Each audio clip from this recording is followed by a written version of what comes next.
one of the things that I did once they got phones and they were online a little bit more is I made posters for their rooms that said, don't write anything online that you wouldn't want on a billboard with your name and face next to it.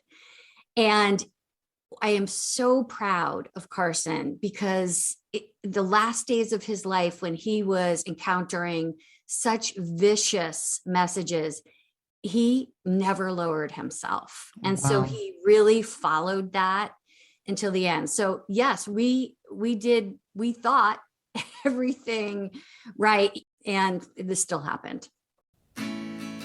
Welcome to the Healthy Screen Habits Podcast. I'm Hillary Wilkinson.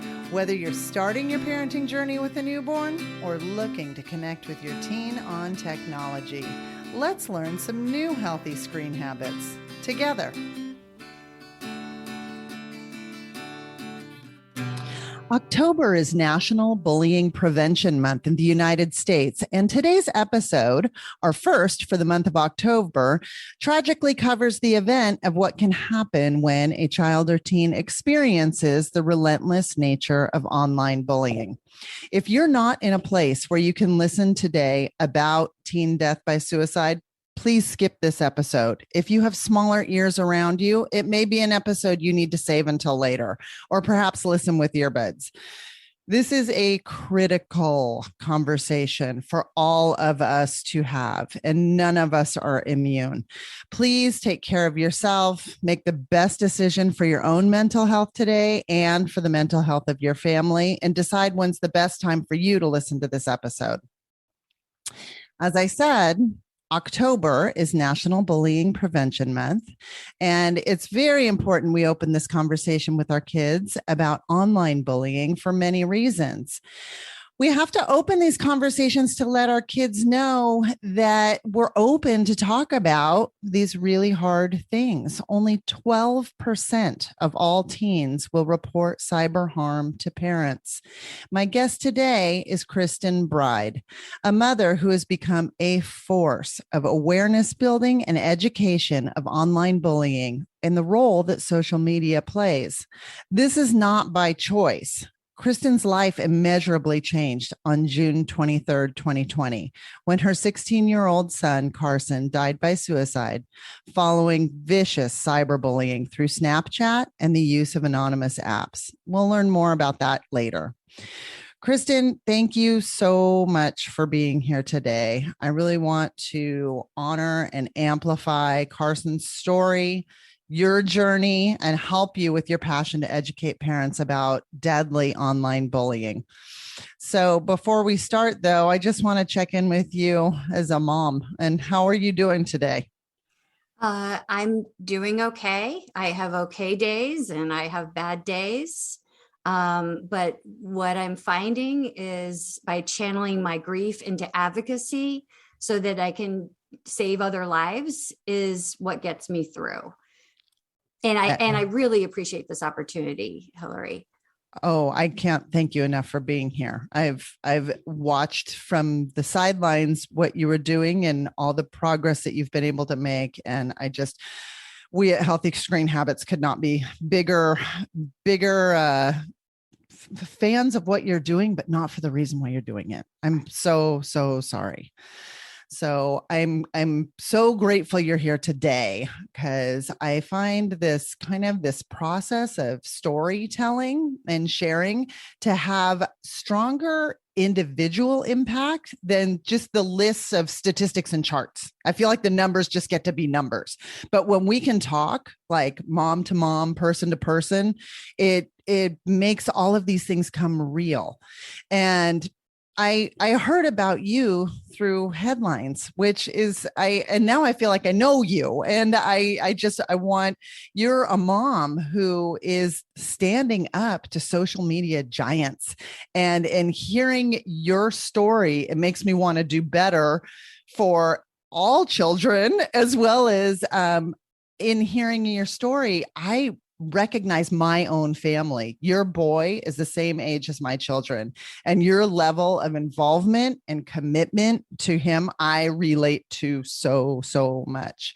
So can we I'd like to start there with Carson. Can you tell us about Carson and what kind of guy your boy was? Yes, Carson lit up the room with his incredible smile and blue eyes that he was so proud that they changed in different seasons. Sometimes they were more greenish and sometimes more blue. And he was funny and witty, affectionate. He would hug me so that he would pick me off the floor, even though he was a little bit shorter than I am. He was a short guy. He was 5'4", and he was so hoping to get taller, and I know he would have. Yeah, he lit up our family, and it's very different now without him. I'm sure. And in talking about Carson, what was your approach in social media with him? What kind of conversations did you guys have kind of getting ready? Like I said, I read your story, I recognize my family. I know you and I, had we lived closer, had we lived in the same town, we would have been the same soccer moms, the same den moms, the same all the stuff. So I'm positive you had lots of conversations surrounding all of these things. And can you share with us sort of like what these were? Well, I actually dreaded the thought of my kids having phones. And we waited as long as possible. We waited until 8th grade for Carson to have a phone, and he was the very last kid in his class to have a phone. Fortunately, or unfortunately, many of the kids in his class had phones earlier and made some pretty serious mistakes, like sending around nudes. And so that offered us an opportunity to talk about the risks. And we'd always have dinner together and talk about the different things that can go wrong. One of the things that I did once they got phones and they were online a little bit more is I made posters for their rooms that said, don't write anything online that you wouldn't want on a billboard with your name and face next to it. And I am so proud of Carson because the last days of his life, when he was encountering such vicious messages, he never lowered himself. And so he really followed that until the end. So yes, we thought everything right. And this still happened. Yeah. No, you did do everything right. I'd like to hear your take on big tech sort of portraying these social media platforms as fun new ways for people to connect.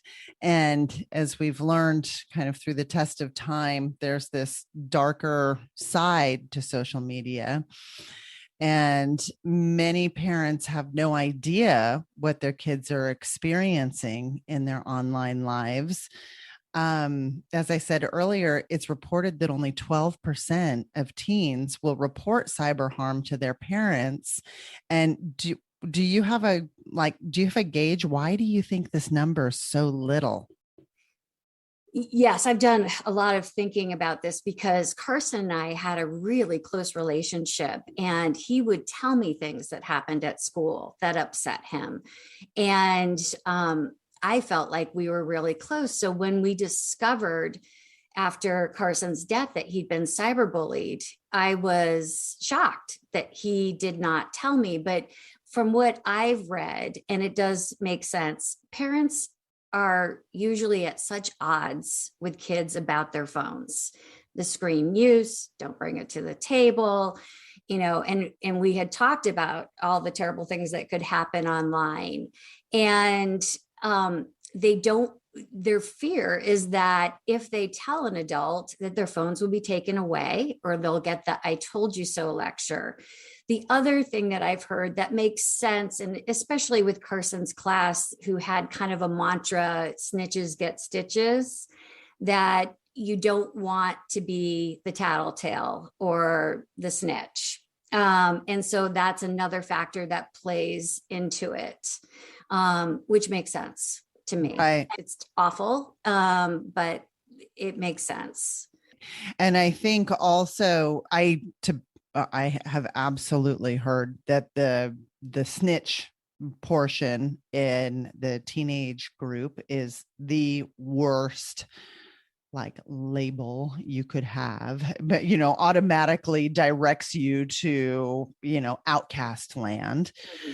We can't underestimate how kids are afraid that the phones will get pulled if they come to, because as parents, that would be the quick fix, right? Would be, oh, you're having a problem online, well, just take away the device. But for kids, that's their main social lifeline, which developmentally, that's where they're supposed to be focused, Right. So after I learned that, I made sure to try to communicate with my own. If you're having a problem online, it doesn't mean that your phone gets pulled. We work through it. So, right. And we would have done that as well. Oh, we probably would have had the conversation like, this probably isn't a healthy app to be using right now. Let's take a break from the app, but we would never have pulled his phone. Right. But there is that fear out there. Right. And I think the best way to continue Carson's story and learn about the work that you are continuing in his name is to sort of hear how it all went down. And we'll do that after we come back from this break. Did you know anyone in a U.S. state, territory, or tribe who needs suicide or mental health related crisis support, or who has a loved one in crisis, can connect with a trained counselor by calling or texting 988.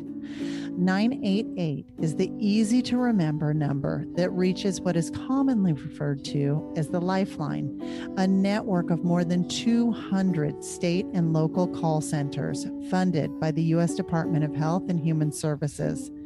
Formerly known as the National Suicide Prevention Lifeline, the full name has changed to the 988 Suicide and Crisis Lifeline. 988. It's the 911 for mental health. My guest is Kristin Bride from Portland, Oregon. Her mission is to share her son Carson's story to bring awareness of social media dangers that exist for teens today and encourage online safety legislation that will better protect America's children in the future.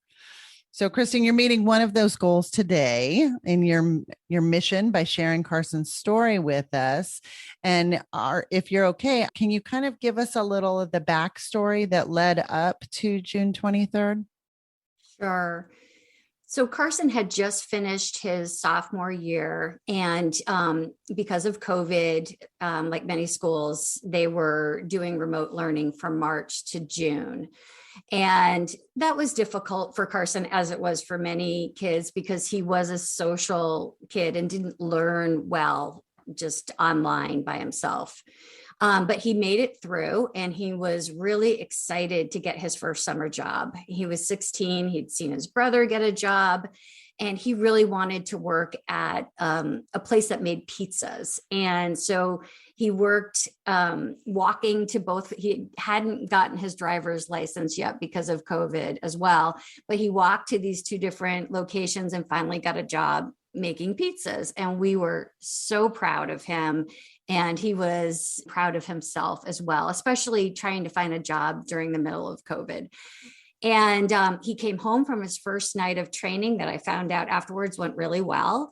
And he wrote his upcoming work schedule on the calendar in front of me. And he, said goodnight, and we all went to bed.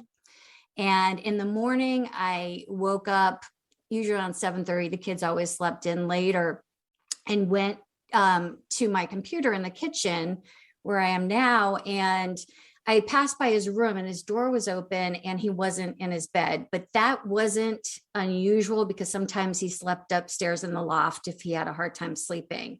So I thought nothing of it. And I started to do work on my computer and I glanced down at my phone and I saw a text from him regarding a suicide note. And it was the most horrifying moment of my entire life. I ran to the other side of the house because I knew he wasn't in his room, and I found him hanging in our garage. And I mean, honestly, for the first 3 months after this happened, I thought this was a bad dream. I was in a coma. This hadn't really happened. It was so unexpected. And it was only later that we learned through the school community who started talking that he had been viciously cyberbullied leading up to his death. So in speaking with kind of other researchers in this area of cyberbullying, they often state that the bullying differs from online trolling in that bullying will begin via a series of real world events that have occurred. Now, you guys were in the time of COVID. Did that hold up? Were the online bullies people that he knew in real life? And I know I mean, I know a lot of this was via anonymous apps, et cetera, but were there events that keyed in? Yes, there were certain things that had happened when they were in school, like he had fainted during biology class and it was a cement floor and he was unconscious. And so a lot of the comments were what the kids did to him while he was unconscious, which were not true. But that was a really disturbing and upsetting event for him just in general, because he had never blacked out before. And so, yes, to be clear, he only had a private Snapchat account. So the only people sending these messages were people he knew on his friends list. And that's why it makes it so much, I think, more upsetting. It's not a random person around the world that doesn't know you. It's Right. people who know you.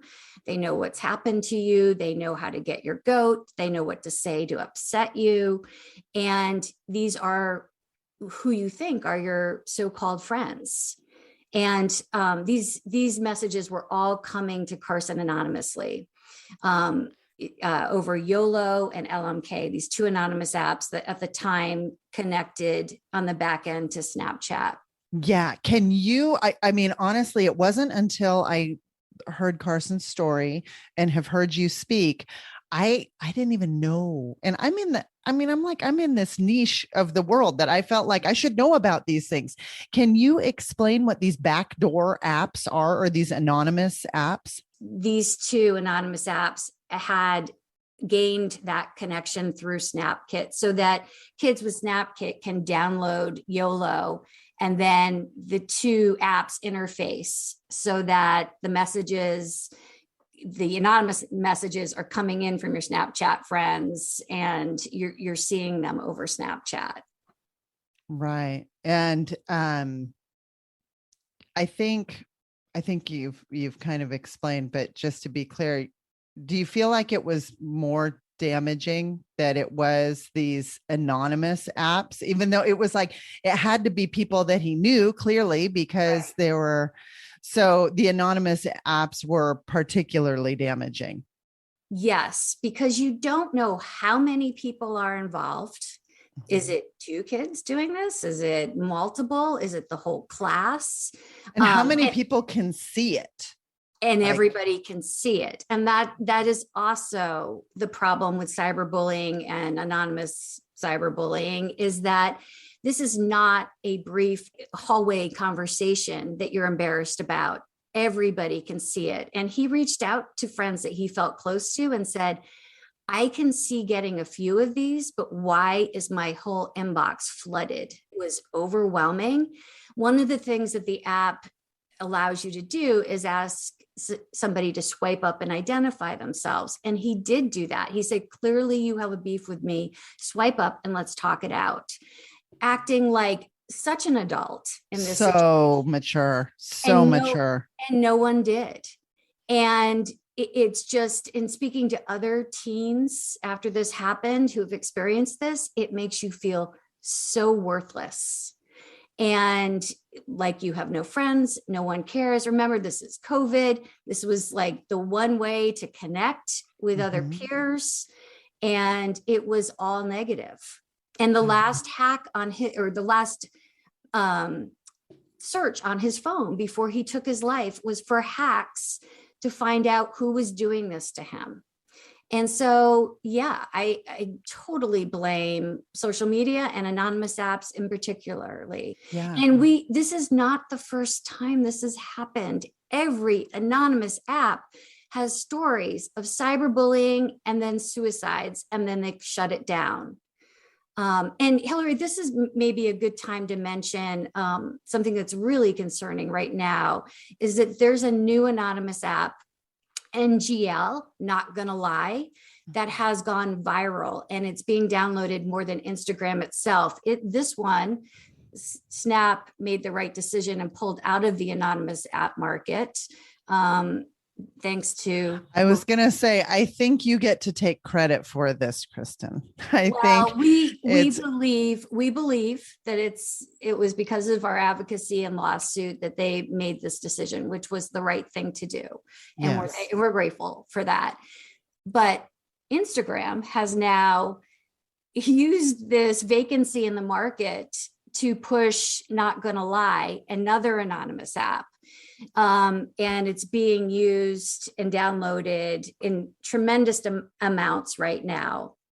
And they are not going to lie, saying that they moderate for cyberbullying, but the colleagues that I know that have tested it say that it is not any better than the other ones. No. And what makes this even worse is that they are charging teens or users for hints as to who is messaging them. So they can try to figure out who it is that's sending these messages. But it's so vague, like has an iPhone 13, that it's not enough to identify somebody. And so they're monetizing kids' anxiety and pain. And it is just, a lot of people in the industry are really upset over this. And I hope we can bring awareness through this podcast to yes. phone, talk to them about this. So how is there a way to check for this? So this is a backdoor app to Instagram? Right. Right. Okay. So you would have the icon on your phone. Now, one of the things that kids can do is still have it, but hide it on their home screen. So I encourage all parents that as part of the negotiation of having the phone is that you're really borrowing it or renting it, and that I need to know your passwords. Yes. In case there is a crisis, right? And so parents can search on the phone for the app and it will pull up if it's hidden from the home screen. So really talk to your kids about NGL, because this is terrifying. And we know that it's just a matter of time before we're going to start hearing the same stories again. Oh, absolutely. Absolutely. Yeah. And I mean, today it's NGL. As soon as this, I am positive that we are recording in July. This will not drop. This episode will not drop until October. I am positive there will be the next thing. By the time this goes, NGL will probably no longer be on the forefront. So it's so critical to talk about these anonymous apps. And when you approached, this is a kind of a key component, I think, that illustrates the importance of the parent-child relationship. Because can you explain when you approached the app developers in needing to find the identity of your son's bullies? How did that go? Not well. I reached out to YOLO on 4 separate occasions, and I looked at YOLO's policies, and they said that they monitor for cyberbullying and they will reveal the identities of those who do so. And so I emailed them. That's the only way you can get in touch with them, and told them what happened to my son and asked them to follow their own stated policies, because my concern was that these kids might still be doing this to others. I mean, it was Sure. very effective in Carson's case. And I was ignored. I had one returned email, and on 2 other occasions, I kept, emailing them. It was a canned response that said, "We're looking into your message. Thank you and have a great day." And then I had an advocate from a nonprofit write directly to the CEO over LinkedIn. And he said, "You absolutely need to get in touch with this mom," and still nothing. So when things go wrong, there is no one there for you.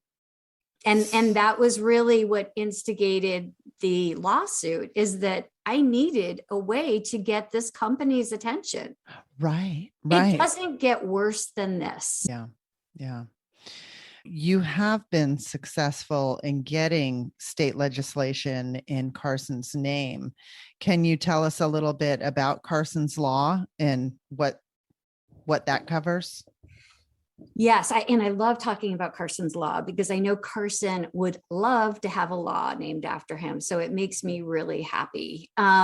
When this first happened and I felt like I needed a game plan for advocacy, I divided my work into 3 different categories. Local, working with the school. I've done a lot with providing them with speakers and educators. And then statewide, and then federal. And so at the state level, I reached out to some representatives, and they were having a hard time passing an amendment to the existing cyberbullying laws in Oregon. There was a gap in that school districts were not required to report incidents of bullying or cyberbullying to the parents of the aggressor and the victim.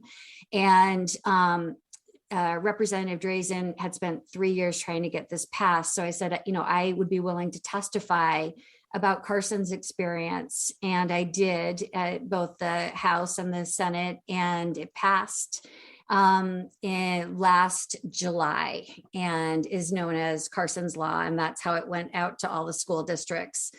So it puts more accountability on the school.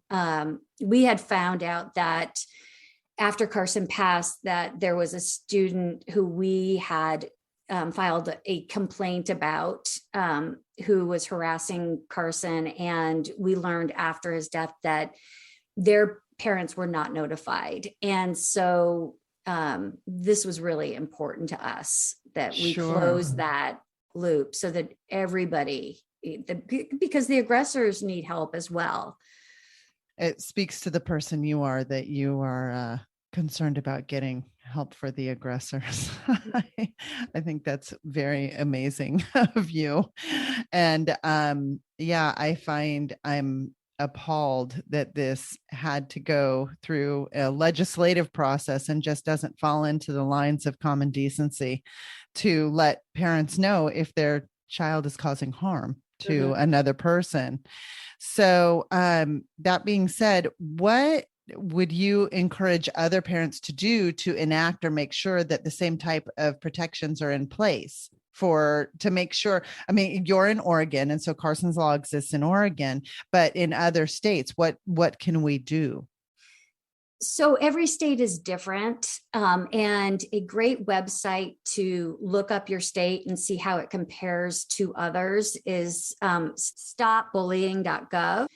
And they have by state the different categories of bullying laws. And so that's a good way to get a basic understanding of your state requirements and legislation. But also schools can have different policies. And I think that's an important conversation to have with any school that your kid is attending, because it also lets them know that we really want to be involved in this, and we are holding you accountable for what happens at school. So knowing all of this, do you have any advice that you would give to teens who are experiencing this type of relentless anonymous harm, what they could do in their lives?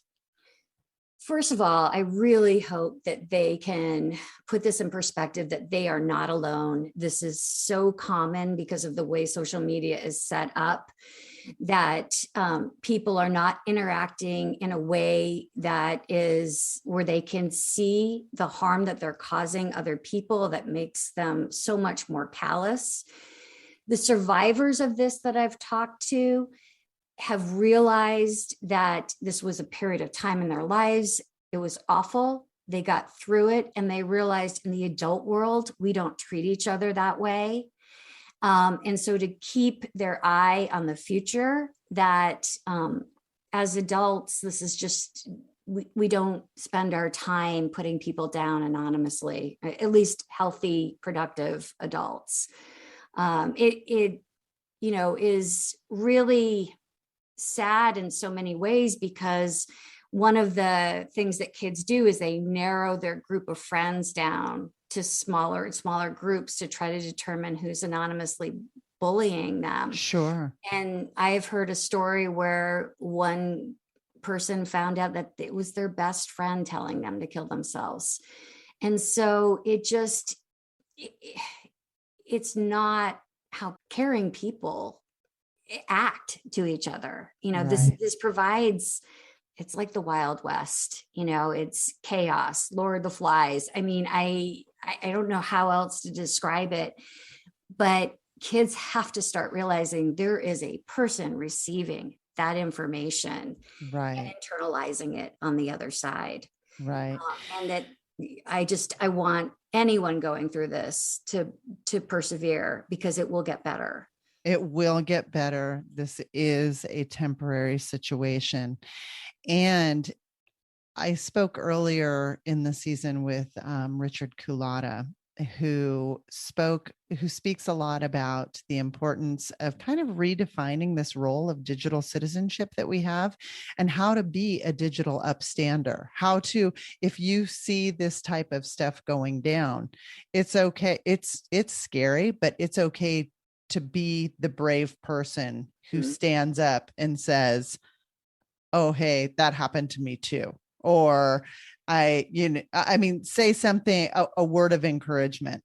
And I mean, it can make a huge life or death difference. Right. I think of just, even if one of the students who watched this happen had reached out to their parent to call me, Carson might still be alive. Right. Right.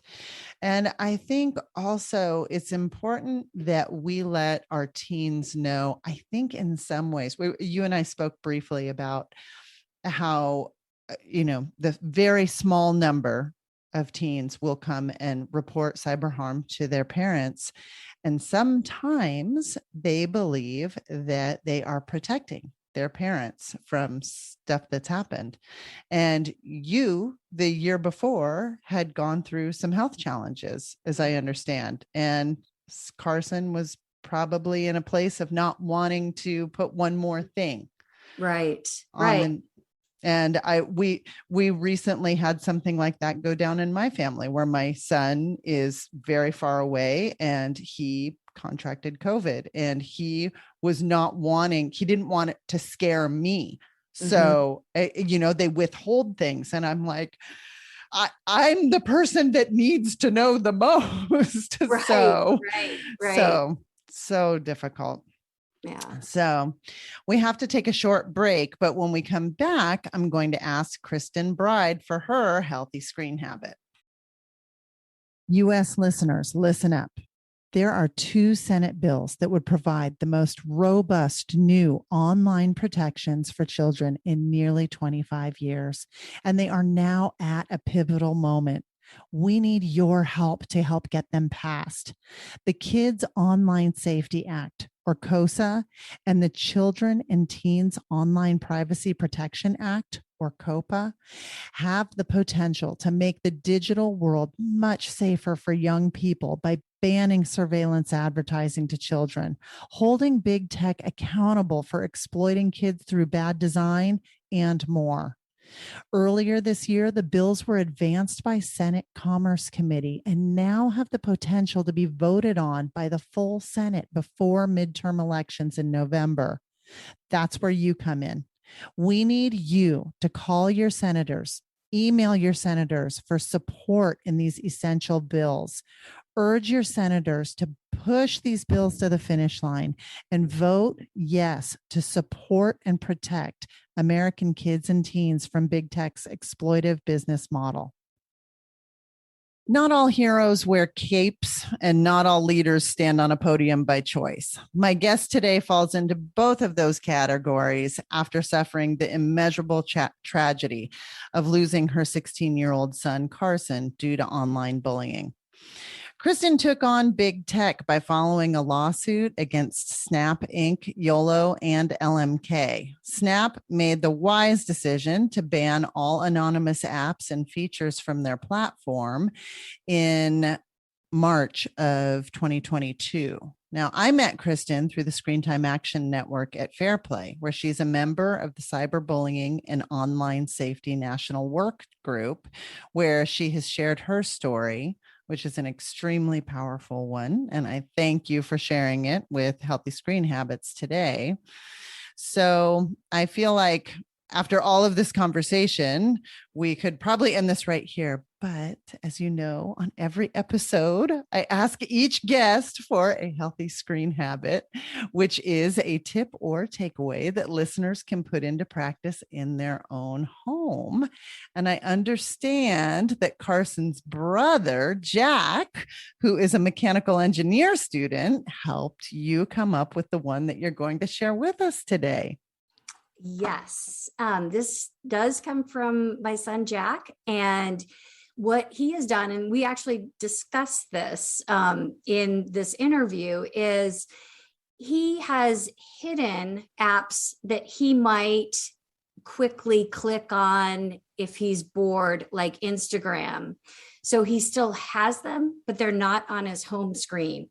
So he has to actually do a search to pull up Instagram to go into it. And it's that barrier, that small barrier. It's kind of like putting the chocolates above the refrigerator where you need a stool to get to it. It's that barrier that keeps him from mindlessly clicking on something and getting sucked in, as we know many people do, for hours. So making a little bit of a barrier on your phone for the apps that you might be drawn to is a really good, healthy screen time habit. I was impressed he came up with that.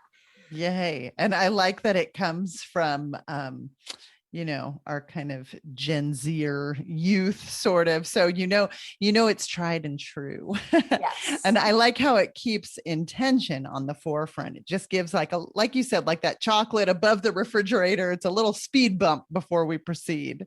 Right.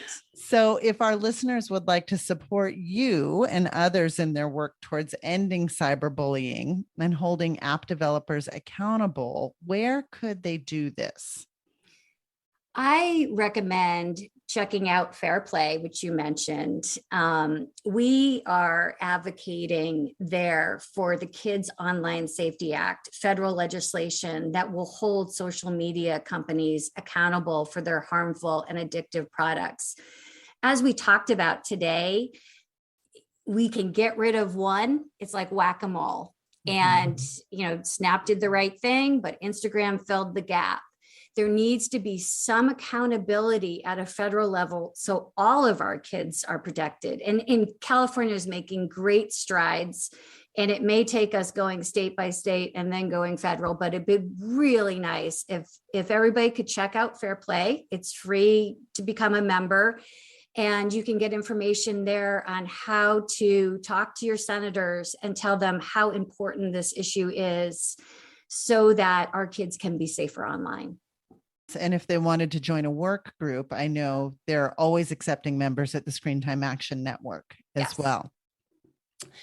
So thank you, Kristin. A transcript of this episode, plus all links mentioned, will be posted in this episode's show notes. And I just want to, condolences are not enough to express with something like this, but I do want to just give you thanks for all that you are doing. You are truly saving lives. Thank you, Hillary. I appreciate it. For more information, you can find us on Instagram and Facebook at Healthy Screen Habits. Make sure to visit our website, healthyscreenhabits.org, where you can subscribe to the show on Apple Podcasts or via RSS, so you'll never miss an episode. It's free, it's fun, and you get a healthy new screen habit each week. While you're at it, if you found value in this show, we'd appreciate you giving us a quick rating. It really does help other people find us and spread the word of healthy screen habits. Or if you'd simply like to tell a friend, we'd love that too. I so appreciate you spending your time with me this week, and I look forward to learning more healthy habits together.